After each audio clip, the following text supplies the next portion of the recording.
Chapter 15. Preparations for a Journey. The kind doctor who had given the order that Heidi was to be sent home was walking along one of the broad streets toward Herr Seseman's house. It was a sunny September morning, so full of light and sweetness that it seemed as if everybody must rejoice, but the doctor walked with his eyes fastened to the ground and did not lift them to the blue sky above him. There was an expression of sadness on his face, formerly so cheerful, and his hair had grown greyer since the spring.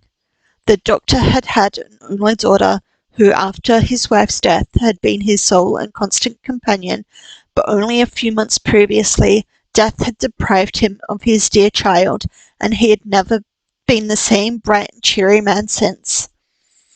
Sebastian opened the door to him, greeting him with every mark of respectful civility, for the doctor was not only the most cherished friend of the master and his daughter, but had by his kindness won the hearts of the whole household. "Everything as usual, Sebastian?" asked the doctor in his pleasant voice as he preceded Sebastian up the stairs. "I am glad you have come, doctor," exclaimed Herr Sesemann as the latter entered. "We must really have another talk over the Swiss journey.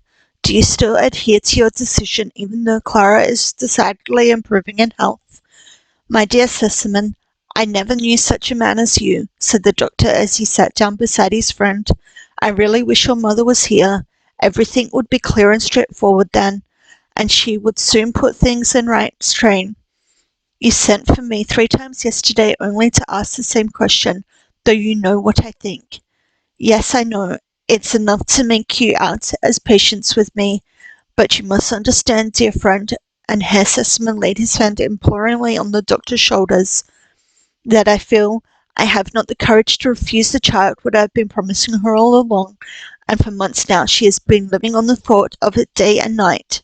She bore this last bad attack so patiently, because she was buoyed up with the hope that she should soon start on her Swiss journey and see her friend Heidi again, and now I must tell the poor child, who is to give up so many pleasures, that this visit she has so long looked forward to must also be cancelled. I really have not the courage to do it." "You must make up your mind to it, Sesemann," said the doctor with authority, and as his friend continued silent and dejected, he went on after a pause. "Consider yourself how the matter stands. Clara has not had such a bad summer as this last one for years, only the worst results would follow from the fatigue of such a journey, and it is out of the question for her. And then we are already in September, and although it may still be warm and fine up there, it may just as likely be already cold. The days, too, are growing short, and as Clara cannot spend the night up there, she would only have a 2 hours' visit at the outside. The journey from Ragaz would take hours, for she would have to be carried up the mountain in a chair. In short, Sesemann, it is impossible, but I will go in with you and talk to Clara. She is a reasonable child, and I will tell her what my plans are. Next May she shall be taken to the baths and stay there for the cure until it is quite hot weather. Then she can be carried up the mountain from time to time, and when she is stronger she will enjoy these excursions far more than she would now. Understand, Sesemann, that if we want to give the child a chance of recovery, we must use the utmost care and watchfulness." Herr Sesemann, who had listened to the doctor in sad, submissive silence, now suddenly jumped up. "Doctor," he said, "tell me truthfully, have you really any hope of a final recovery?" The doctor shrugged his shoulders. "Very little," he replied quietly, "but friend, think of my trouble. You still have a beloved child to look for you and greet you on your return home. You do not come back to an empty house and sit down to a solitary meal. And the child is happy and comfortable at home too. If there is much that she has to give up, she has on the other hand many advantages. No, Sesemann, you are not so greatly to be pitied. You still have the happiness of being together. Think of my lonely house." Herr Sesemann was now striding up and down the room, as was his habit when deeply engaged in thought.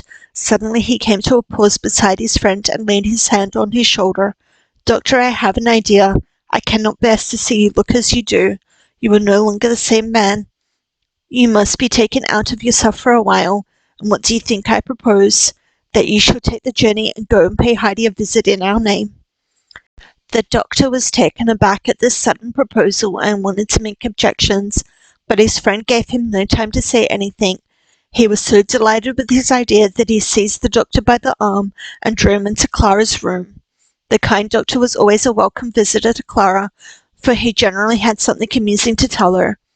Lately, it is true, he had been graver, but Clara knew the reason why, and would have given much to see him his old lively self again. She held out her hand to him as he came up to her. He took a seat beside her, and her father also drew up his chair, and taking Clara's hand in his, began to talk to her of the Swiss journey, and how he himself had looked forward to it. He passed as quickly as he could over the main point, that it was now impossible for her to undertake it, for he dreaded the tears that would follow, but he went on without pause to tell her of his new plan, and dwelt on the great benefit it would be to his friend if he could be persuaded to take this holiday. The tears were indeed swimming in the blue eyes, although Clara struggled to keep them down for her father's sake, but it was a bitter disappointment to give up the journey, the thought of which had been her joy and solace during the lonely hours of her long illness. She knew, however, that her father would never refuse her a thing unless he was certain that it would be harmful for her, so she swallowed her tears as well as she could, and turned her thoughts to the one thing hope still left her. Taking the doctor's hands and stroking it, she said pleadingly, "Dear doctor, will you go and see Heidi, won't you? And then you can come and tell me all about it, what it is like up there, and what Heidi and the grandfather and Peter and the goats do all day. I know them all so well. And then you can take what I want to send Heidi. I have thought about it all, and also something for the grandmother. Do pray go, dear doctor, and I will take as much cod liver oil as you like."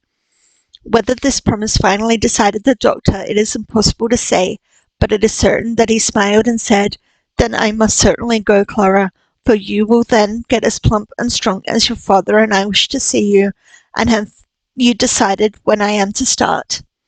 "Tomorrow morning, early if possible," replied Clara. "Yes, she is right," put in Herr Sesemann. "The sun is shining and the sky is blue, and there is no time to be lost. It is a pity to miss a single one of these days on the mountain." The doctor could not help laughing. "You will be reproaching me for not being there already. Well, I must go and make arrangements for getting off." But Clara would not let him go until she had given him endless messages for Heidi, and had explained all he was to look for, as to give her an exact description on his return. Her presents she would send round later, as Fräulein Rottenmeier must first help her to pack them up, and at that moment she was out on one of her excursions into town, which always kept her engaged for some time. The doctor promised to obey Clara's directions in every particular. He would start some time during the following day, if not the first thing in the morning, and would bring back a faithful account of his experiences and of all he saw and heard. The servants of the household have a curious faculty of divining what is going on before they are actually told about anything. Sebastian and Tinete must have possessed this faculty in a high degree, for even as the doctor was going downstairs, Tinete, who had been rung for, entered Clara's room. "Take that box and bring it back filled with the soft cakes which we have with coffee," said Clara, pointing to a box which had been brought long before in preparation for this. Tinete took it up and carried it out, dangling it contemptuously in her hand. "Hardly worth the trouble, I should have thought," she said pertly as she left the room. As Sebastian opened the door for the doctor, he said with a bow, "Will the Herr Doctor be so kind as to give the little miss my greetings?" "I see," said the doctor. "You know then already that I am off on a journey." Sebastian hesitated and gave an awkward little cough. I hardly know myself. Oh yes, I remember. I happened to pass through the dining room and caught little Miss's name, and I put two and two together, and so I thought." I see, smiled the doctor. "One can find out a great many things by thinking. Goodbye till I see you again, Sebastian, and I'll be sure and give your message." The doctor was hastening off when he met with a sudden obstacle. The violent wind had prevented Fräulein Rottenmeier persecuting her walk any farther, and she was just returning and had reached the door as he was coming out. The white shawl she wore was so blown out by the wind that she looked like a ship in full sail. The doctor drew back, but Fräulein Rottenmeier had always evinced peculiar appreciation and respect for this man, and she also drew back with exaggerated politeness to let him pass. The two stood for a few minutes, each anxious to make way for the other, but a sudden gust of wind sent Fräulein Rottenmeier flying with all her sails almost into the doctor's arms, and she had to pause and recover herself before she could shake hands with the doctor with becoming decorum. She was put out at having been forced to enter in so undignified a manner, but the doctor had a way of smoothing people's ruffled feathers, and she was soon listening with her usual composure while he informed her of his intended journey, begging her in his most conciliatory voice to pack up parcels for Heidi, as she alone knew how to pack, and then he took his leave. Clara quite expected to have a long tussle with Fräulein Rottenmeier before she would get the latter to consent to sending all the things that she had collected as presents for Heidi, but this time she was mistaken, for Fräulein Rottenmeier was in a more than usually good temper. She had cleared the large table so that all the things for Heidi could be spread out upon it, and packed under Clara's own eyes. It was no light job, for the presents were all shapes and sizes. First there was a little warm cloak with a hood, which had been designed by Clara herself in order that Heidi, during the coming winter, might be able to go and see grandmother when she liked, and not have to wait till her grandfather could take her wrapped up in a sack to keep her from freezing. Then came a thick, warm shawl for the grandmother, in which she could wrap herself up well, and not feel the cold when the wind came sweeping in such terrible gusts around the house. The next object was a large box full of cakes. These were also for the grandmother, that she might have something to eat with her coffee besides bread. An immense sausage was the next article. This had been originally intended for Peter, who never had anything but bread and cheese, but Clara had altered her mind, fearing that in his delight he might eat it all up at once and make himself ill.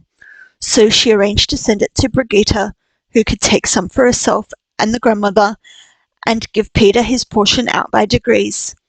A packet of tobacco was a present for grandfather, who was fond of his pipe, as he sat resting in the evening. Finally, there was a whole box of mysterious little bags and parcels and boxes, which Clara had especial pleasure in collecting, as each was to be a joyful surprise for Heidi as she opened it.